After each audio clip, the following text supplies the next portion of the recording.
selamat pagi, siang, sore, malam teman-teman semua. Baik lagi bareng aku Kira dan juga Aku Afif. video ini konsepnya podcast yang bisa teman-teman dengerin tanpa nonton videonya. Cuma kalau mau sambil ditonton nggak apa-apa juga.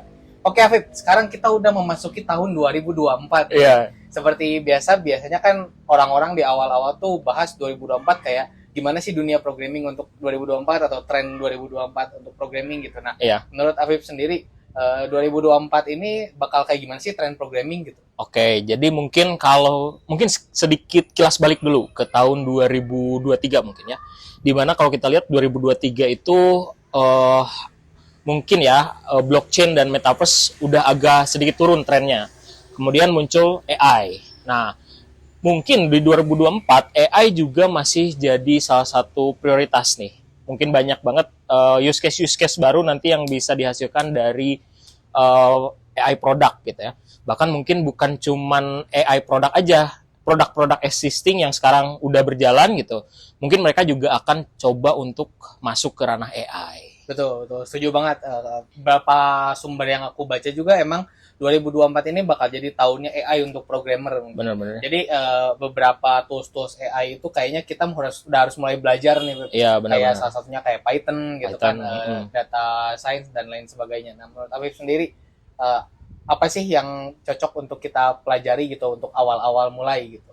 Oke, mungkin sebetulnya ya kalau awal-awal mulai ya tergantung dari kita mau bikin apa dulu sebetulnya.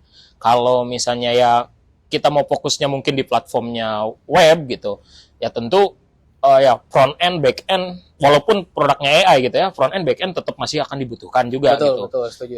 Jadi ya kalau mau belajar juga bisa dari situ gitu. Atau juga kalau memang langsung mau fokus jadi AI engineer gitu. Nah, itu mungkin bisa langsung coba ya ke Python gitu ya. Jadi Python yang basic, terus masuk mungkin ke library yang bisa mendukung untuk development AI. Nah, iya. Kalau untuk web developer sendiri sebenarnya bisa aja ya kita manfaatin AI buat website yang kita bikin gitu. Jadi portfolio gitu. Jadi AI untuk seorang website developer bisa juga kayak kita pakai di belakangnya API-nya ChatGPT. Benar.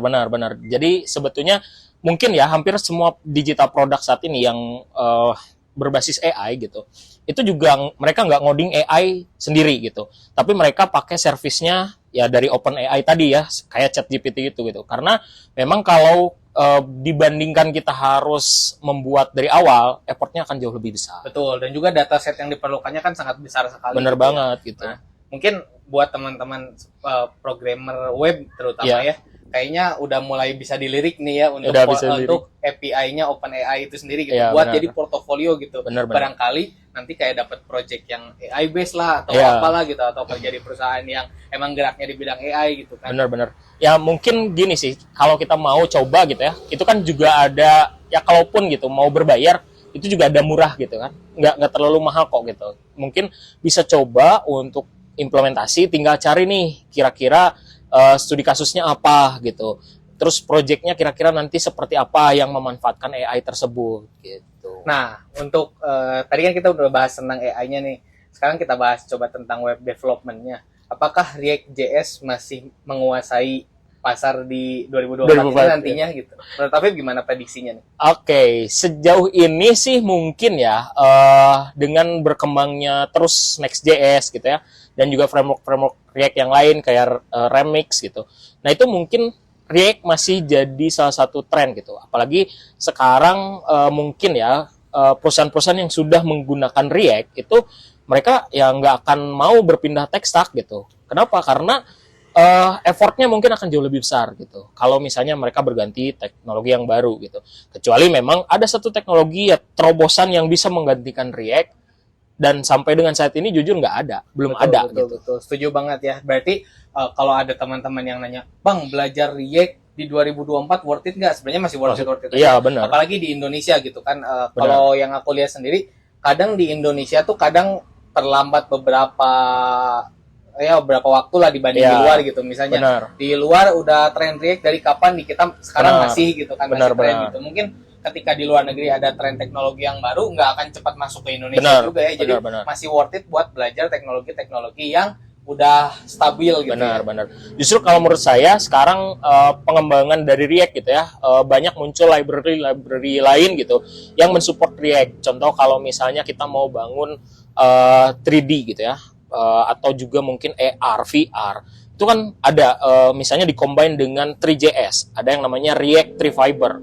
Nah, itu kan satu teknologi yang sebetulnya tinggal kita manfaatkan gitu ya. Kita mau bikin apapun bisa gitu. All in gitu ya. All in gitu. Dan itu basicnya memang React gitu. Betul. Nah, selain itu juga banyak. Misalnya kita mau bikin kayak Notion. Itu juga ada library-nya React punya, namanya React DND, drag and drop. Drag and drop, ya. Itu tinggal pakai juga gitu. Jadi sebetulnya ekosistemnya udah luas banget. Ya, ekosistemnya udah luas, marketnya masih besar, dan teknologinya masih sering diperbarui sama orang-orang gitu. Kayak nggak ada alasan untuk nggak belajar itu gitu. Karena penggunaannya, especially di Indonesia gitu, masih sangat banyak banget gitu. Masih banyak perusahaan yang mulai migrasi dari kayak PHP ke React.js gitu kan.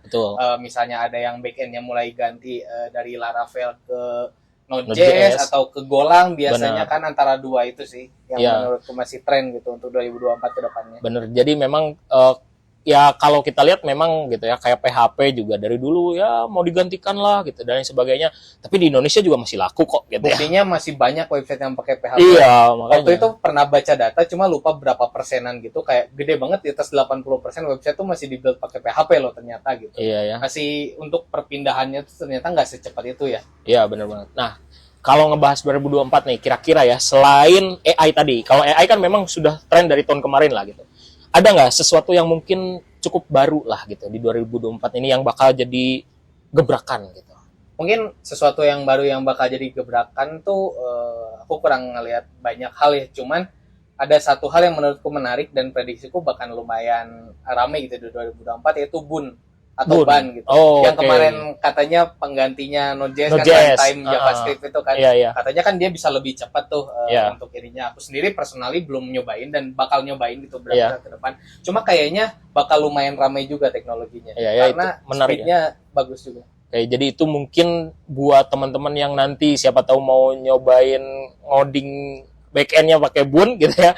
Itu mungkin salah satu peluang gitu ya. Betul. Dan itu kan kebilangnya hal yang baru gitu ya, dan kemarin ketika dia datang sempat menggemparkan gitu, kayak wah lebih cepat dari Node.js bla bla bla gitu. Kalau aku sendiri emang belum nyobain gitu, cuma penasaran sih kayak kalau dipakai buat ngeran aplikasi yang ternyata udah besar, misalnya udah gede gitu, dia bakal sekuat apa gitu, apakah bakal stable Node.js apa enggak gitu. Itu perlu dicoba sih, dan kayaknya 2024 bakal naik gitu penggunanya untuk menyaingi Node.js itu sendiri. Mungkin kita perlu lihat lah juga mereka bisa menyediakan environment seperti Node.js atau enggak gitu ya. Betul. Lingkungan pengembangan yang supportive banget kan, kalau Node.js itu udah enak banget gitu ya.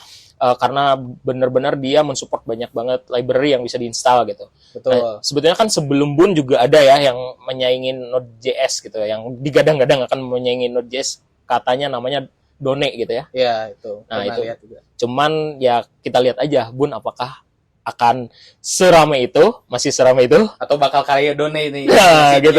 Nasibnya kita nggak tahu ya. Mungkin ya kayak dulu lah, kita juga sering lihat gitu ya, ada sesuatu yang hype kayak NFT gitu, tiba-tiba marketnya hilang aja gitu ya. Betul. Nah, itu juga kita nggak bisa predik. Nah, itu dia, perkembangan teknologi itu kan cepet banget gitu kan, cepet naik, cepet turun, cepet ganti, cepet apa segala macam. Memang selalu belajar tuh emang kita perlu banget gitu. Jangan berhenti belajar gitu, meskipun udah jago misalnya 10 tahun pengalaman, kita harus refresh ilmunya kan. Bener. Ya mau kita misalnya ya di pekerjaan sudah levelnya senior atau manager, engineering manager gitu, tetap aja kita kalau di dunia IT tuh harus belajar. Ya? Betul, setuju. Kalau nggak belajar tuh ya udah ketinggalan gitu. Oke, ya betul juga nih. Oke. Ya, jadi kurang lebih berarti 2024 ini bakal jadi tahunnya AI lagi lah ya. Iya. Sejauh ini masih gitu. Iya, sejauh ini masih gitu sih. Karena belum ada teknologi-teknologi lain yang lumayan rame dan mulai naik gitu kan. Kalau waktu zaman kripto rame kan muncul NFT itu, dan cepat naiknya juga gitu. Nah, 2024 ini berpotensi untuk muncul satu teknologi yang mungkin bisa jadi kayak NFT gitu, hype-nya. Baru muncul, datang, dan tiba-tiba naik gitu. Bisa aja itu terjadi gitu di 2024 ini gitu. Cuman so far yang menurutku naiknya tuh stabil pasti AI sih. Iya ya. Nah, juga nih 2024 nih. Kan kita 2023 itu industri teknologi sedang mengalami tech winter. Lesu lah gitu ya. Kacau. Kira-kira nih predik nih 2024 nih gimana nih? Apakah sudah ada muncul matahari biar dia jadi summer gitu, atau gimana nih, masih abu-abu nih kira-kira? Soalnya kalau menurutku pribadi masih agak abu-abu ya. Cuman beberapa opini yang aku dengar ada yang bilang tahun ini bakal membaik sih gitu. Cuman yang bisa kita lakukan adalah ya tetap belajar dan update skill portofolio gitu sih. Barangkali winternya berakhir, kesempatan datang, kitanya udah siap, kita bisa naik gitu kan. Biasanya kan ada yang bilang kesuksesan tuh kesempatan dan kesiapan bertemu gitu kan. Benar.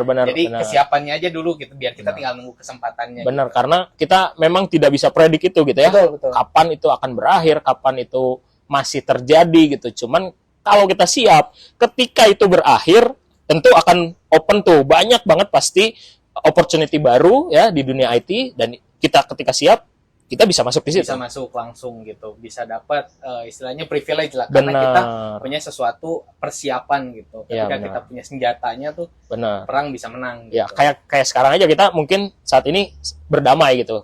Indonesia nggak ada perang sama sekali, tapi kan tetap dipersiapkan gitu kan. Betul. Untuk berperang. Siapa tahu suatu waktu bisa kepake gitu kan. Betul ya, sama juga dengan perbekalan kita di dunia teknologi gitu, skill portofolio, apalagi kan kalau programmer kayak web gitu, front end back end pasti dibutuhin banget portofolio gitu, nggak cuma sekedar sertifikat gitu. Kalau misalnya mau jadi DevOps yang infrastruktur gitu kan sekedar sertifikat cukup gitu, karena nggak ada portofolionya juga kalau jadi DevOps kan. Kalau jadi front end back end tuh kan pasti dilihat juga codingannya kayak gimana gitu. Jadi itu tuh perlu ditata dan lumayan makan waktu sebenarnya kalau kayak gitu. Nggak bisa instan. Betul. Itu jadi mumpung masih belum summer, masih tech winter, siapin aja dulu. Betul. Menarik banget nih Afif obrolan kita sore ini, tapi kayaknya kita cukupin dulu aja. Barangkali kalau ada teman-teman yang mau nanya atau request topik bisa langsung komen aja. See you.